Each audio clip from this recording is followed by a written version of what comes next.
দর্শক, আমরা আপনাদের সাথে যুক্ত আছি রাজধানীর মানিক মিয়া এভিনিউ থেকে। মানিক মিয়া এভিনিউতে ছাত্রদের যে নতুন দল জাতীয় নাগরিক পার্টি বা এনসিপি, সেটির যে আত্মপ্রকাশ অনুষ্ঠান, সেই আত্মপ্রকাশ অনুষ্ঠানের মাঠ থেকে ওই যে মঞ্চ, সেই মঞ্চের সামনে থেকে আমরা দেখছি পেছনে যে মঞ্চটি আছে, সেই মঞ্চটি প্রায় প্রস্তুত হয়ে গেছে। এখন শেষ মুহূর্তের কাজ চলছে। বেলা ৩টা বাজে এই যে অনুষ্ঠান, এই অনুষ্ঠানের আনুষ্ঠানিকতা শুরু হবে। এই ছাত্রদের রাজনৈতিক দলের আত্মপ্রকাশ ঠিক কবে হবে, কি নামে হবে, কারা প্রধান হবেন, এই নিয়ে কিন্তু অনেক জল্পনা কল্পনা ছিল গণমাধ্যমে। সাধারণ মানুষের মধ্যেও কিন্তু অনেক আলোচনা ছিল, আগ্রহ ছিল। সেই সকল জল্পনা কল্পনা আগ্রহের আজকে অবসান ঘটিয়ে অবশেষে এই দলের আত্মপ্রকাশ ঘটতে চলেছে নাহিদ ইসলাম এর নেতৃত্বে এবং সদস্য সচিব হিসেবে আক্তার হোসেনের নেতৃত্বে এই দলের আত্মপ্রকাশ হবে। আমরা জেনেছি এই যে বাংলাদেশের গণতন্ত্রের প্রতীক জাতীয় সংসদ, সেই জাতীয় সংসদের ঠিক পাশেই তারা এই অনুষ্ঠানটি আয়োজন করেছেন। তাদের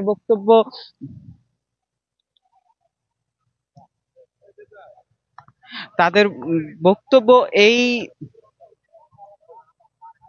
এই দলটি ঠিক সেই জায়গাতেই আত্মপ্রকাশ করা উচিত, যেই জায়গাটিতে মানুষের ভরসা, যে জায়গাটি নিয়েই যে জায়গাটির কারণে বাংলাদেশের যে গণতন্ত্র, সেই গণতন্ত্র প্রতিষ্ঠিত। এই জাতীয় সংসদের ঠিক সামনের রাস্তায় মানিক মিয়া এভিনিউতে এই দলের আত্মপ্রকাশ হতে চলেছে। আমরা দেখছি এখানে যে সড়কটি, এই সড়কের একটি পাশ বন্ধ করে এখানে এই দিকটাতে স্টেজ করা হয়েছে। ভাইদেরকে আমি একটু অনুরোধ করব, আপনাদের যতগুলা গাড়ি আছে একটু গাড়িগুলো সরাইতে হবে, আমাদের প্রোগ্রাম ব্যাঘাত করতেছে, আমরা চেয়ার বানাতে পারতেছি না। মিডিয়ার ভাইরা আমাদের যে টিভি চ্যানেল থেকে আজকের এই অনুষ্ঠানে কিন্তু শুধুমাত্র জাতীয় পার্টি ব্যতীত সকল দলকেই আমাদের ইভেন্টের যে অ্যারেঞ্জমেন্ট, চেয়ারগুলো যে এক্সটেনশন আমরা করতে পারছি না। অনুগ্রহ করে গাড়িগুলো সরিয়ে ফেলবেন এবং গাড়ির ড্রাইভাররাও শুনেছেন, হয়তো আপনারা গাড়িগুলো সরাই ফেলবেন। আজকের যে আত্মপ্রকাশ অনুষ্ঠান, সেই আত্মপ্রকাশ অনুষ্ঠানে জাতীয় পার্টি ব্যতীত সকল রাজনৈতিক দলকেই, বিএনপি, সিপিবি, জামাতে ইসলামী সহ অন্যান্য সকল দলকেই কিন্তু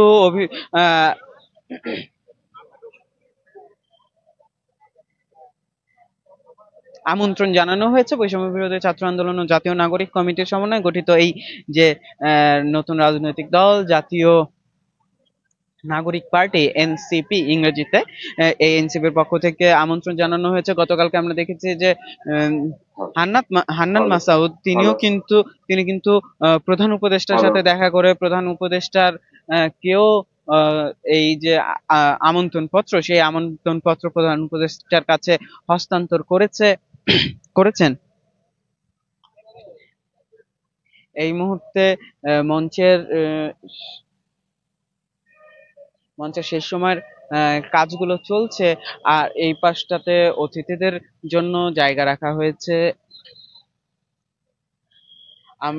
এই যে এই অনুষ্ঠানে কিন্তু বৈষম্য বিরোধী ছাত্র আন্দোলনের পক্ষ থেকে বলা হচ্ছিল যে তারা আশা করছেন লক্ষাধিক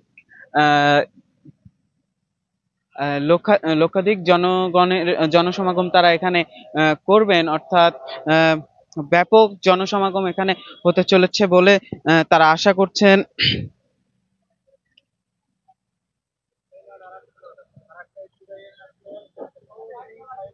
আমরা যদি এই দিকটার একটু পেছনের অংশে যাই, পেছনের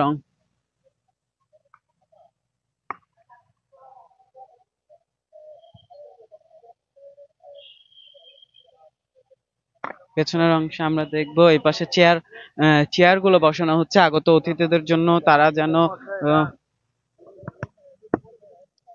বসতে পারেন সেই ব্যবস্থা করা হচ্ছে। এই সড়কটি যেটি আছে, এই সড়কটি কিন্তু পুরোটাই বন্ধ আছে। এই বিভিন্ন কিছু দূর পর পরই বড় বড় এলইডি স্ক্রিন বসানো হয়েছে, যেন যারা পেছনের অংশে বসবেন, যারা পেছনের অংশে অবস্থান করবেন, তারা যেন এখানে পেছনে থেকেও অনুষ্ঠানের সব যে কর্মসূচিগুলো আছে, যেই কাজগুলো আছে সেগুলো দেখতে পারে। এখনো নেতা কর্মীদের উপস্থিতি আমরা তেমন এখানে দেখছি না। শুধু যারা ভলান্টিয়ার, যারা অনুষ্ঠানের আয়োজনের সাথে জড়িত, তারাই এখানে এসে পৌঁছেছেন। তবে যে নেতৃবৃন্দ যারা আছেন তারা এখনো এখানে এসে পৌঁছাননি।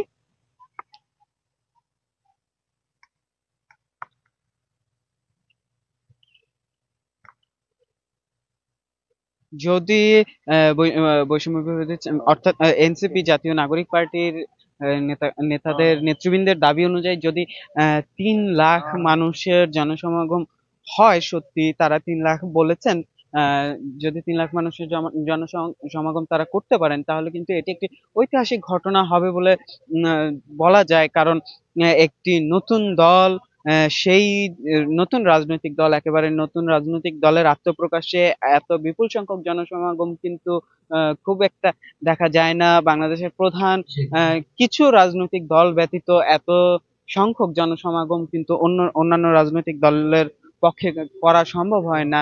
আহ,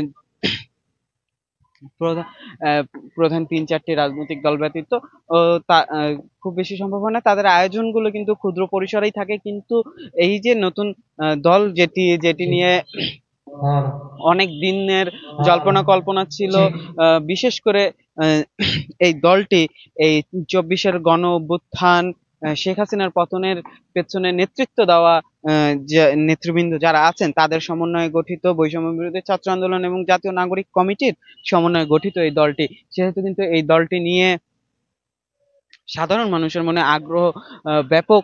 ঠিক কি আকারে আসছে, কারা এর গঠন কেমন হবে, কাঠামো কেমন হবে, নেতৃত্বে কারা থাকবেন, সেটি নিয়ে কিন্তু অনেক আগ্রহ, জল্পনা কল্পনা ছিল। আমরা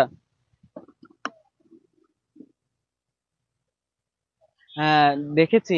আজকে কিন্তু সেই প্রশ্নগুলোর উত্তর মিলবে, সেই প্রশ্নগুলোর উত্তর জানা যাবে।